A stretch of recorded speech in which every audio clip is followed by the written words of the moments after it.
Happy Sunday, YouTube. It's V, the Notary here. I hope you guys have had a great week, very productive. I hope you guys are enjoying this beautiful fall weather. Fall is here and fall smacked us all in the face. It was like, I am here. Well, if you live on the East Coast, if you live in like Texas or whatever, it's still hot. But yes, I hope you guys are enjoying this weather. You guys are probably watching NFL, so I will not hold y'all long. But I wanted to come and talk to you guys because I have gotten some questions, and please accept my apologies because I'm so behind on responding to comments. I will do it between today and tomorrow. I promise you guys. But I have gotten questions over the last few weeks about you guys just being curious about how notaries and loan signing agents get paid. So I kind of wanted to give you a breakdown of the 4 main ways that you will get paid as a notary and a loan signing agent, and just some suggestions for in specific situations or depending on how you have your business organized, how you should kind of set up your payments when you have the opportunity, because you don't always have a choice in how you get paid. But in the event that you do have a choice, the option that you should use depending on the type of work that you're doing. Okay. So just as a framework, when you are a notary and a loan signing agent, you are a 1099 employee, which means you are an independent contractor. So what does that mean? That means that you work for yourself. You are a contractor for that company. You are not an employee that is like full-time where you get benefits and health insurance and all of that. So as a 1099 employee, you are responsible for organizing your expenses, your payments, and then when it comes time for tax time, you are responsible for claiming all of your earnings on your taxes, and that's why you should make sure that you keep track of all of your expenses so that you can have deductions. That is a tax benefit, but you're not going to be taxed as you would be, as a regular employee. If you work for, I don't know, Frito-Lay or Walmart, they're taking taxes out of your check, and that takes the responsibility from that employee for keeping track of, their taxes and stuff. But as a 1099 employee and contractor, you collect all of your money, and then at the end of the year, you report all of that to the IRS because they want to know what you made, child. So, but yeah, so that's just basically what a 1099 employee is. And so you're an independent contractor, you work independently. And so, but with independence comes responsibility. So make sure you're keeping track of all of your monies and your expenses. Okay. So with that being said, let's talk about how you get paid as a notary, being that you are an independent contractor for every single every person that you service, every company that you provide services for. You are an independent contractor for that person or for that company.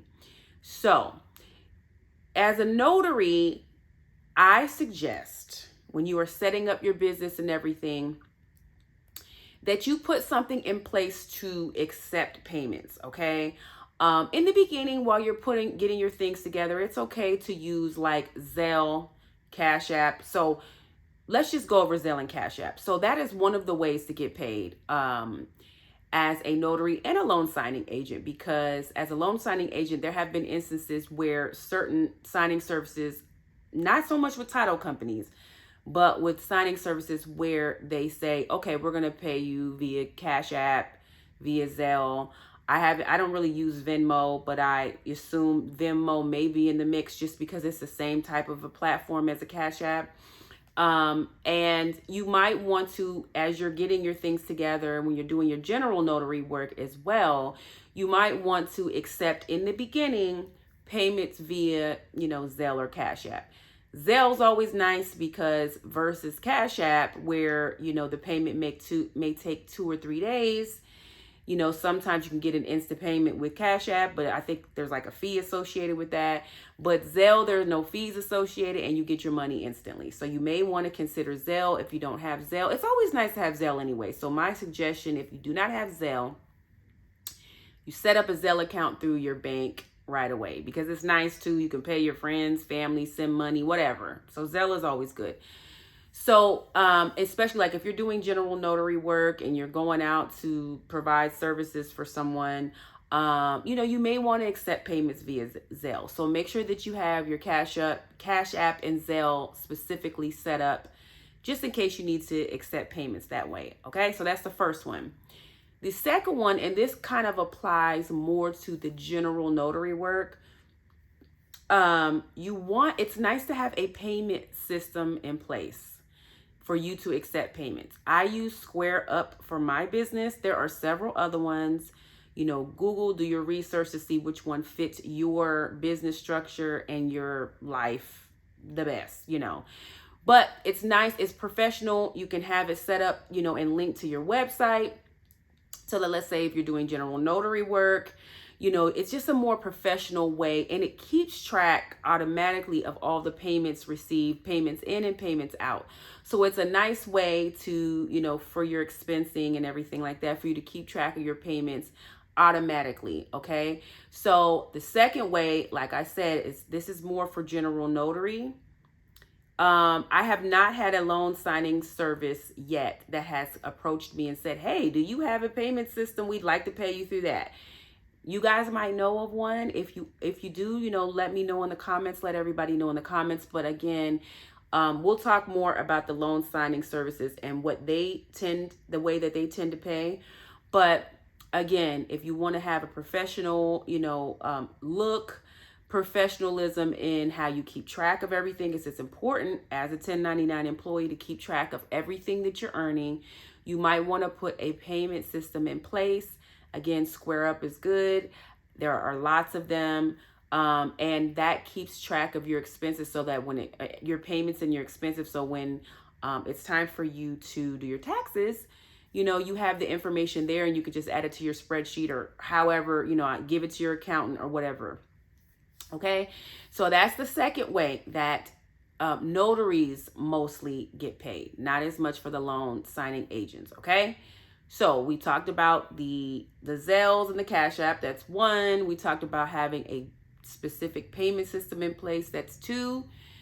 The third way, and the most common, specifically, I'm sorry, before I get into the third way, title companies will sometimes ask you how to make your payment. So that's another thing, especially if you want to, put your best foot forward with the title companies, you guys, you provide them with information to pay you through your payment system as well. So when you're doing work with title companies, they will also ask you, for, in my experience, they've used my payment system as well. They use other methods, but for title companies, you might have that experience where they, ask you for how you prefer your payment. Okay. All right. So the third most common, and this is probably where you're going to get the bulk of your payments, is the eDeluxe check system. Okay. So what that is, it's an online system where I'm going to throw a, ABC signing service. Okay. You did a signing for them, right? And so they have like a net 30, let's just say they're going to provide you your payment within 30 days of this, you completing the signing.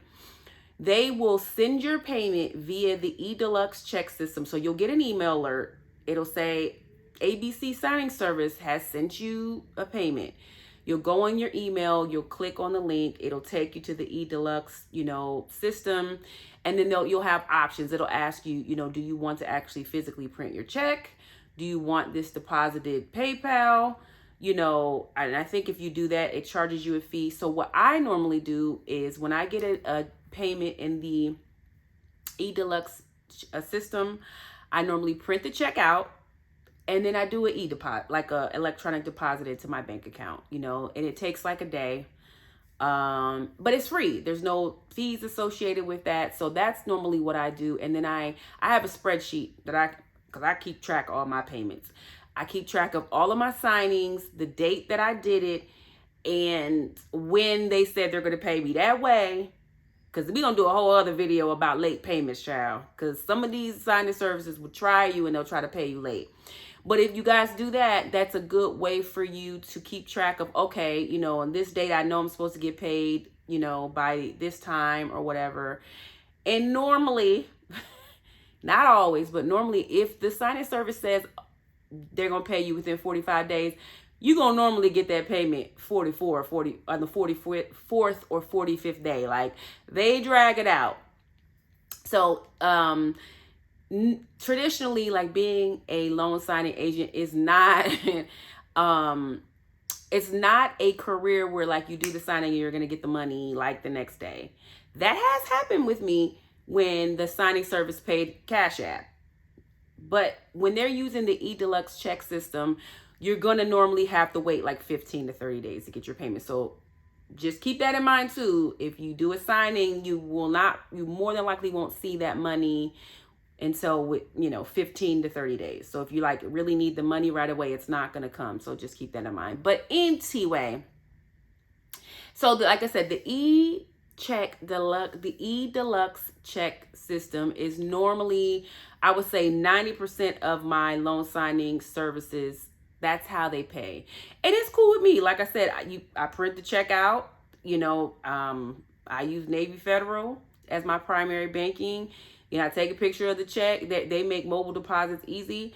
I do it, and then within a business day, it's in my account. So that is the most common way that you get paid, specifically with loan signing services. I've done a couple of general notary assignments where I did get paid on that same system too. So, just keep in mind, most often the loan signing services don't give you an option of like, how do you want to get paid? In their terms and conditions, it will tell you, hey, we're going to pay you within 30 days of the completion of the signing. And then within those 30 days, we're going to pay you this way. We're going to do this. And normally it's, using that eDeluxe check system. So most of the signing services are tapped into that system. So if you become a notary or a loan signing agent, you might want to sign up with eDeluxe. Because trust me, you'll be in there all the time accepting your payments. So that's the third common way that you get paid as a notary or loan signing service. And the last way, you guys, and this happens for me sometimes, and it's fine, is the signing service or title company will mail you a physical check, which is hilarious because I feel like checks, like actual physical, the electronic checks are different, but like a physical check in the mail is a little bit outdated because, like, who's really going into the bank and cashing checks? I guess some people do. I rarely have to go to the bank unless it's like I need something notarized for myself, because obviously you can't notarize your own stuff. You know what I mean? But like, nobody's really using physical checks. But however, there are some signing services and title companies that will, send you a physical check in the mail. I've had a title company actually hand me a check. So paper checks, they do happen, and that is also a way that you might get paid. Okay, so let's go over the 4 ways that you get paid. First is, Zelle, Cash App, Venmo, one of those apps. Second is, again, I really implore and encourage you all to set up a payment system that you are responsible for as this 1099 independent contracting employee. And like I said, if you want to grow your business and do all types of notary work, you definitely want to have that in place. So I definitely implore you all to do that. So that's the second way. The third way, most common for loan signing agents, loan signing services, is through the eDeluxe check system, which, like I said, to me, I love it. They send you a notification, your payment's there, you print out the check, and then you do it, a mobile deposit into your account, or you can get it instantly. I think you can get it through PayPal, but I do think that they charge you like $1.99 or $2.99 to do that. So keep that in mind. But if you're not, in a rush and you can wait a day to get your money, you just do a mobile deposit and it's all good. And then the fourth way that you get paid is that sometimes you will get a physical check in your hand, or the, company will mail you a check, which, some people love checks, like some of the older generations like checks as well. And I guess, it helps companies balance their books better. Some people, I guess it's all about preference and what works best for you. So let's just look at it like that. it's all about preference, you know. But either way, with mobile banking and being able to deposit a check, that's not a problem either, because even with the physical check, I'm the queen of depositing a mobile check. So especially now that I'm a notary and I'm getting all of these, you know, checks, you know, via email and stuff electronically, I just deposit them. So again, it's not a problem because you just deposit it, you know, in your account with using your mobile app, and that's all good. But like I said, you know, just two takeaways, you guys. If you don't use Zelle, Zelle is amazing. Make sure you sign up for Zelle, Zelle. And I think pretty much every major bank has a Zelle portion of your account. So make sure you sign up for Zelle. And you can usually find the Zelle in your mobile app for whoever you bank with, Wells Fargo, Citibank, I don't know. And then, like I said, you guys make sure that, you know, because you want to grow your business and you want to grow your brand and all of this, make sure you have a payment system that allows you to accept payments directly, that you're in control of. Okay. Okay, so I hope this is an informative video, a little different from the videos that I've done so far, but I think that you guys can get, you know, some good little tidbits and nuggets out of it. Okay. And this week I'm going to try. I work for the government in my primary job, and y'all know with the shutdown, even though, you know, it didn't happen, we had to do a lot of stuff last week, so I couldn't film as much content. But this week coming up, I'm going to try to make sure that I get a couple more videos out to you guys, okay? So, as always, like, subscribe, and share. Drop down in my comments. Let me know what you guys think. I'm behind on my comments because life has been busy, but I will get to you all, I promise, okay? So, you guys enjoy your Sunday, and I will talk to you all soon. Bye-bye.